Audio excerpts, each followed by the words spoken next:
Hey Technostas, time to look at Class A subnetting. So what does it look like when we start borrowing bits from a Class A address?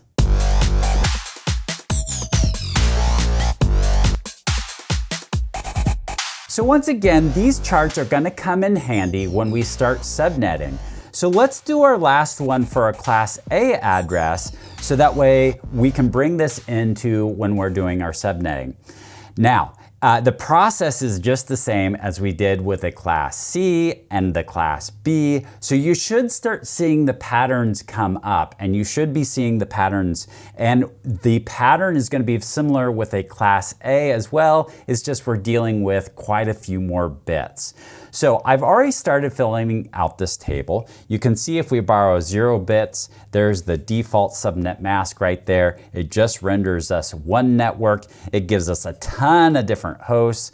The usable host is subtract 2 from there.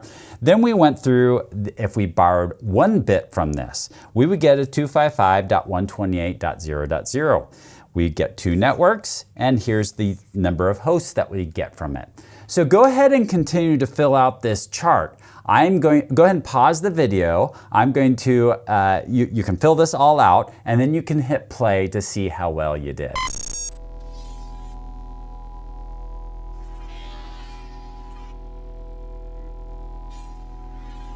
Here are the answers to that. You're going to double check your answers with the answers up on the screen.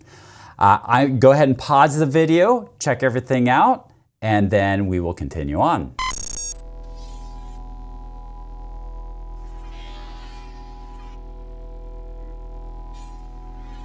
Almost done with this. This is the first part of the Class C, but we do have one more octet to do.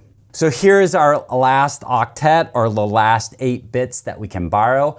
I go ahead and pause the video at this point, fill out the rest of this, and then you can hit play to check your work.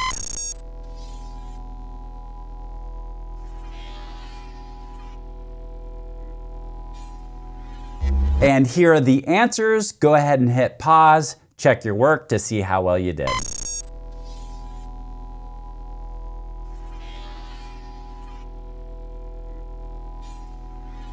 Hopefully that all went well for you. So now, once again, these tables we're going to use when we get to actually subnetting everything out.